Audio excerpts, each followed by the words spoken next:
Nicolas Dupont-Aignan. Bonjour monsieur. Merci d'être avec nous ce matin. Vous êtes venu sans votre gilet jaune. Oui. Pourtant, vous avez vu en début de semaine vêtu de ce gilet jaune sur station-service de votre circonscription. Qu'est-ce que vous allez faire demain? Vous allez accompagner ce mouvement? Vous serez sur les routes? Vous allez bloquer les routes? D'abord, je voudrais vous dire que ce gilet jaune, je le porte depuis 2006. C'est pas nouveau. J'ai été celui qui avait protesté contre la privatisation des autoroutes, qui est un racket absolu. Dès 2012, j'avais proposé des solutions pour faire baisser le prix de l'essence et des taxes.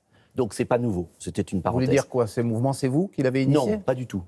Ce mouvement, il appartient à aucun homme politique. Ce mouvement, il vient du peuple, quelle que soit sa couleur. Donc, de grâce, ne mettons pas des étiquettes dessus. Simplement, ce que je veux dire, c'est que ça fait des années que j'alerte les gouvernements, l'opinion, sur ce racket inadmissible qui touche ceux qui travaillent, ceux qui ont besoin de leur voiture. Par moments, j'ai l'impression que le gouvernement ne vit pas en France. On vous voit sur ces images avec porter un gilet jaune. Est-ce que vous admettez qu'on puisse dire qu'il y a une part de récupération politique de votre part, de la part du Rassemblement national? Je l'admets pour les hommes politiques qui découvrent le mouvement aujourd'hui.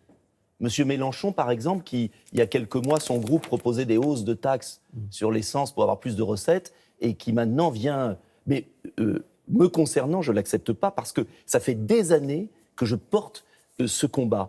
Et donc, qu'est-ce que vous ferez demain? Demain, j'irai encourager, je ne manifesterai pas parce que mon parti politique, justement, ne veut pas organiser une manifestation. Il faut laisser les mouvements citoyens faire leur travail. Mais j'irai encourager dans mon département ceux qui, encore une fois, vont le faire, et je le dis parce que j'entends beaucoup de choses scandaleuses, pacifiquement.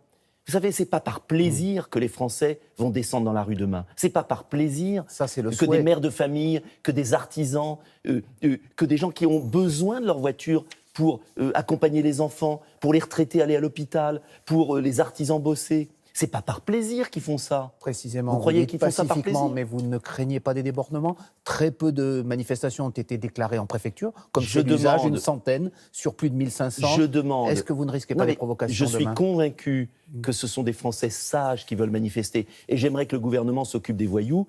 Bien évidemment, il faut prendre garde à ce qu'il n'y ait pas de débordement. C'est pourquoi je propose des opérations escargots, lentes, responsables. Mais je veux insister sur un point.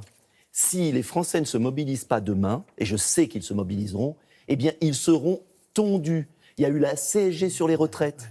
Il y a cette augmentation déjà, parce qu'on parle de quoi? 10 € déjà pour un plein de 45 litres. 10 € depuis 2015. Mais ce qu'il faut savoir, c'est que le gouvernement, à partir du 1er janvier, va remettre ça, et qu'en 4 ans... C'est la politique pour laquelle Emmanuel Macron a été élu. Non, Emmanuel Macron n'a pas... Il a promis la transition écologique. Ah mais attendez, on va en parler.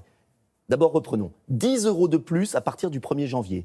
Au total, sur un plein de 80 €, il y aura eu 20 € de plus de taxes. Et ça ne concerne pas que l'essence, ça concerne le fioul, ça concerne le gaz. Donc ce que je dis, très simplement, au gouvernement, c'est soyez raisonnables.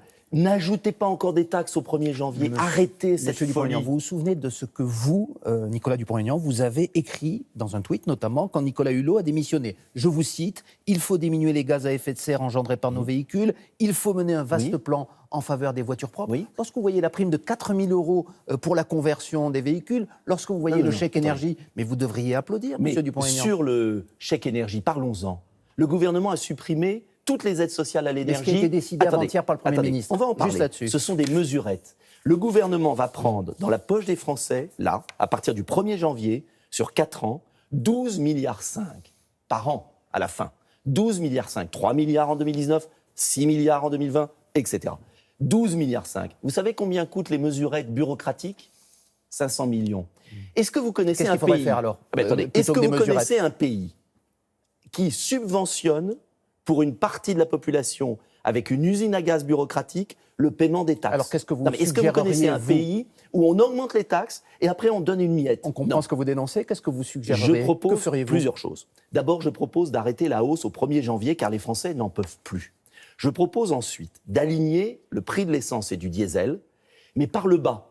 Et je propose de baisser le prix de l'essence au niveau du diesel. Ça coûte 1 milliard d'euros. Et vous croyez que c'est ce qui va changer les habitudes des Français qui doivent aller de toute façon vers la transition écologique et qui sont d'accord? Il n'y a pas une part d'hypocrisie. Pour qu'il y ait une transition écologique, il faut que le prix de l'essence ne soit pas plus cher que le prix du diesel. Le gouvernement a augmenté le prix de l'essence et le prix du diesel. Moi, je veux aligner par le bas. Et on peut le faire. Troisième point, ce n'est pas des primes, parce que quand on veut changer sa voiture, trouver 15 000 €, on le trouve où quand on n'a plus un sou dans son porte-monnaie et que le gouvernement vous a tout pris déjà? Ce que je propose, c'est un vaste plan de transition écologique par des prêts à taux zéro pour pouvoir acheter une nouvelle voiture. Et ce prêt à taux zéro serait réservé aux voitures produites en France pour faire travailler les ouvriers français. Il y a des petites voitures fabriquées en France, il y a la voiture électrique fabriquée en France, prêt à taux zéro pour permettre aux Français de changer. Et dernier point, personne ne parle des supertankers, des cargos, qui amènent des produits de Chine, On sait que c'est qui dans votre polluent. programme. Vous savez qu'un supertanker pollue autant que 6 millions de véhicules. Alors, à quoi ça sert de taxer le travail en France, de taxer les automobilistes en France, si on importe toujours plus de produits de l'étranger qui ne sont pas taxés? On entend Il vos faut la taxe propositions. carbone aux frontières, Alors, pas sur les Français. Ça change tout dans On le mode de entend vos fonctionnement. propositions, Nicolas Dupont-Aignan. Certains gilets jaunes, par exemple, organisés en Ile-de-France, disaient en début de semaine que demain, ils voulaient marcher sur l'Élysée. Que pensez-vous de ce genre de propos? Mais- Est-ce qu'il n'y a pas une dérive aussi dans Mais cette manifestation qui Moi, risque je de vais vous dépasser il y a les simples beaucoup de revendications? propagande du gouvernement pour montrer du doigt des Français qui veulent simplement avoir un gouvernement qui les entend. Vous savez, les Mais Français... il y en a qui veulent aller plus loin. Mais il y a Juste toujours des là-dessus, gens... lorsque vous entendez mais il y on a va marcher sur toujours des l'Élysée, gens vous Attendez. cautionnez, vous êtes Mais bien, d'accord? enfin, écoutez, je cautionne pas de violence. Je cautionne l'entrée en résistance. Les Français, demain, vont entrer en résistance contre un pouvoir qui ne les écoute pas, qui utilise l'argent, leur argent, pour des dépenses folles. Car n'oubliez pas que cet argent, il va où? Il va aux 3000 familles les plus riches, 5 milliards, il va aux migrants et il va à l'Union européenne. Il y a un moment, on ne peut pas prendre l'argent de ceux qui travaillent, qui vivent difficilement, pour le donner à fond perdu Il y a dans une des expression causes inutiles. qui revient souvent chez vous et chez d'autres, c'est le racket fiscal. Oui. Ça avait été le cas notamment lorsque le gouvernement a décidé la baisse de la limitation de vitesse, 80 km/h sur les routes. On a vu hier les chiffres de la mortalité routière. Ils ont beaucoup baissé en octobre 2018 par rapport à 2017. Qu'est-ce que vous dites? C'est Est-ce que c'est complètement simplement faux. du racket fiscal ou est-ce qu'il y a peut-être Attendez. la recherche de l'intérêt général? Il faut Monsieur l'intérêt Dupont-Aignan. général, bien évidemment. Et je soutiens des associations qui luttent contre la violence routière. Mais la seule façon de faire diminuer la délinquance routière, parce que les chiffres ont baissé en octobre, ils avaient augmenté en septembre, c'est pas de mettre à 80 km/h, c'est tout de cas, ça a l'air de poursuivre les marcher. chauffards. Non, c'est pas vrai, parce qu'en septembre, ça a augmenté. C'est de poursuivre les chauffards. Et là, il n'y a rien. Donc, moi, je veux qu'on s'attaque aux vrais délinquants, aux vrais voyous, et qu'on arrête d'emmerder les Français dans leur vie quotidienne parce qu'ils ne peuvent plus vivre de leur travail. Et il faudrait qu'un moment, le gouvernement le comprenne avant que ça déraille.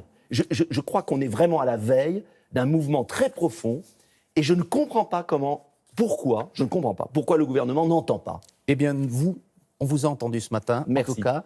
Je précise que dimanche, sur France 3, l'invité de l'émission Dimanche en politique sera Jacqueline Gouraud, et c'est dimanche à 12h15 sur France 3, et c'est à vous, Laurent. Très bonne journée.